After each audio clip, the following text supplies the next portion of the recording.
好多謝中央政府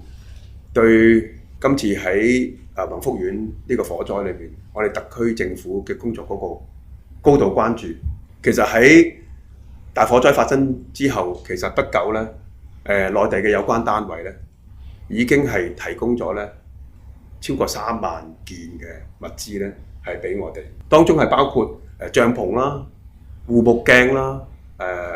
保護衣啦、水鞋啦等等。而最令我哋同事好受用嘅咧，就係嗰個骨骼裝備，因為每棟樓裏面咧係冇燈、冇電、冇 lift， 我哋進行每一項嘅搜尋工作都要從零開始，由地下行上去，無論幾高就係幾高，最高就係31樓。咁你可以想像，我哋着住我哋咁重嘅裝備，如果不斷咁上上落落，我哋可以做到幾多轉？亦都因為呢一個裝備，同事同我